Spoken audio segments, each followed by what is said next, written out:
Okay. Today we going to see about the tense. Rawai tensi lala. Tensiin bakka sadii qoodama. Tensii jechuun yeroo jechuudha. Gochoota yeroo irratti hundaa'ee godhamu jechuun yeroo irratti wajjin dalagatame yookaan hojjetame ittiin godhii nuti waan nuti hojjennu yeroo qabsoonni hundinuu beektaa. Arrammoo tensii gosa sadii jira, isaanis simple present tense, simple present tense, past tense fi future tense bakka sadii jira. Maal jennee tensii sadii jiran three tense, tensii sadii jira jechuudha. Isaanis present tense,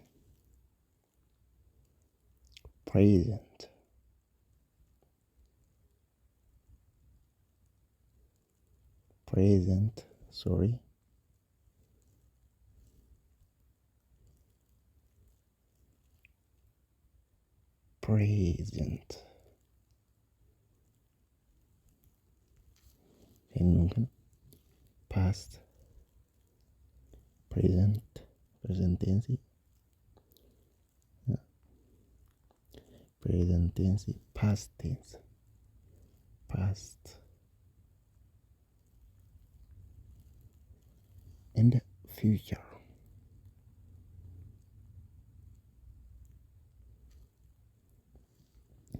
And the future kennuun kana jechuudha. Future.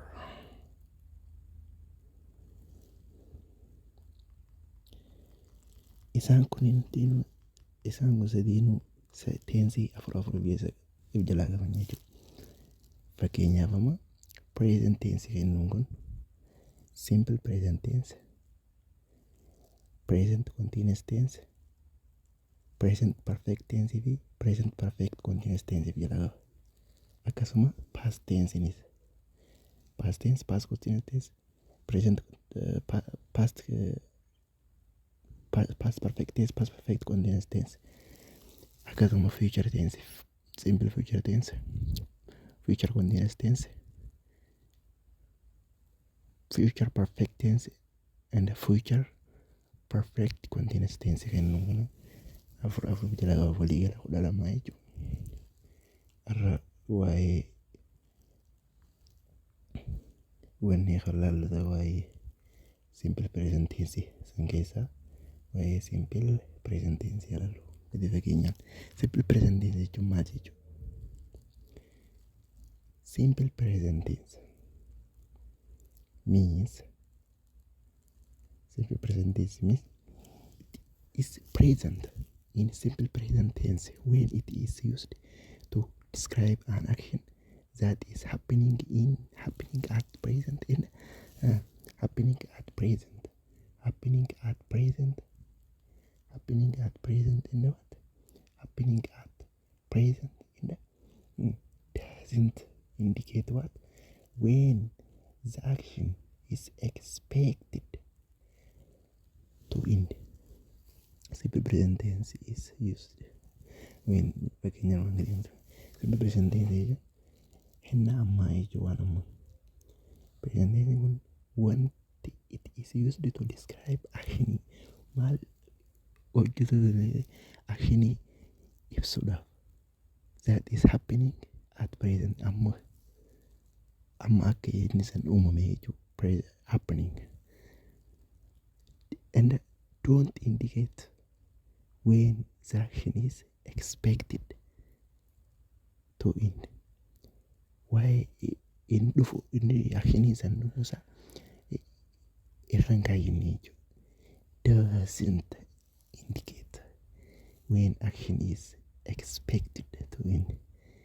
Isin duris fakkeenyaaf maal jedha fakkeenyaaf the action that is taking place in general. Maaliif fudhata taking place in general walii galatti the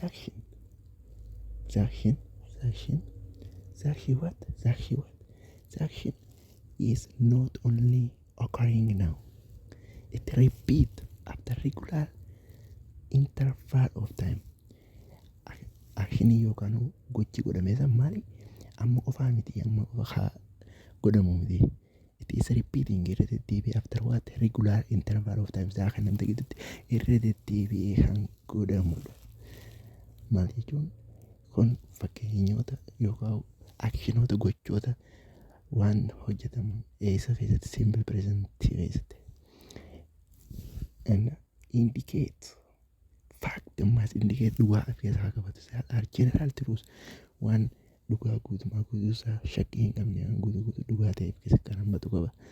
Hammatu biyya. The action for relating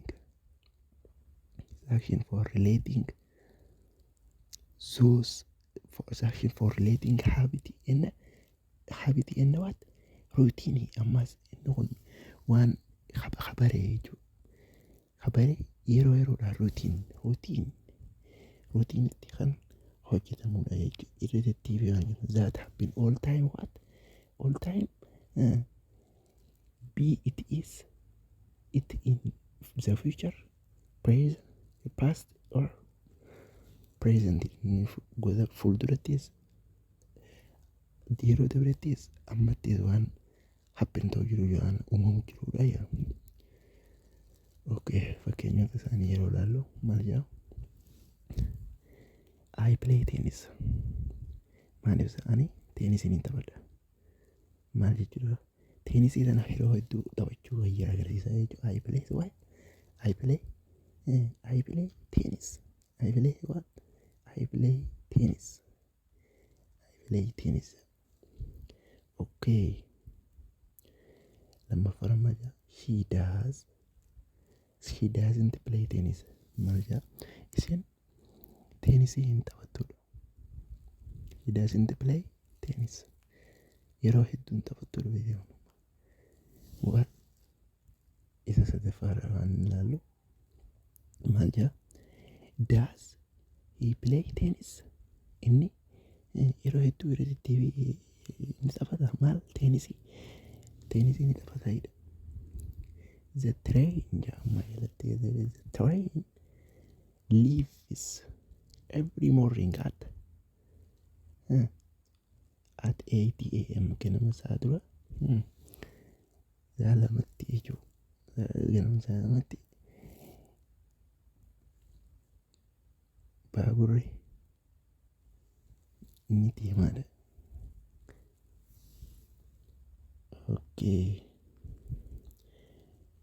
The third or fifth one. Yeah, fifth one.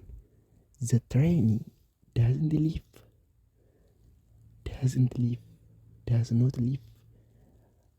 at 9 a.m. They are not Barbary. Doesn't leave at 9 a.m. Akka Awuroopaatti akka biyya keenyatti kalendar biyya keenyatti isaa sadii jechuun sadii AM jechuun anti meridian jechuudha. Xiyyaara AM jechuun anti meridian isaa before noon jechuudha. Isaa dura isaa sadii jechuudha. When does the train usually leave? Yoomi yeroo hundaa training on baaburri on deemu. And then she always forgets her purpose. Inni yeroo hedduu inni irraanfatee parshuu isiidha. He never forget his wallet. Inni maal jedha? Inni boorsaa keessa isaa wallet jechuun boorsaa keeshaa jechuudha. Boorsaa keeshaa jechuudha. Kan warreen dhiiraa keesha keessa kaayatan jechuudha wallet. Literally in the figurative meaning qaba. Literally dhugaan isaa hiikaan dhugaaf wallet is what? Wallet is what? Sorry. Wallet is it is a piece of what? A piece of something to put in our pocket. For what? For girl or for men? For men. For male, yeah. Not female. Okay, in the last but not least, does the sun circle theirs? Does the sun circle theirs? Aduun lafa marsitee argamti. Dhugaa jirtu jechuun istiraakcharii isaa ilaalama kana. Istiraakcharii jechuun akkaataa itti ijaarama isaa. Itti ijaaramni isaa maal jedha? Ittiin ijaaramni isaa maal jedha? Ittiin ijaaramni isaa verb plus S or ES. S-R-E-S.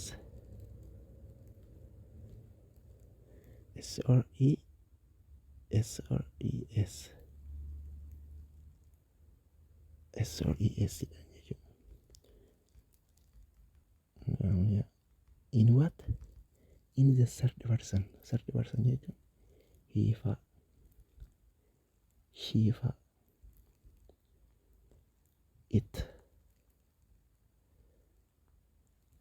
Isaan kana jecha third person nama sadaffaa. Okay. Okay, today we have to stop on here. We will continue over here. Alright,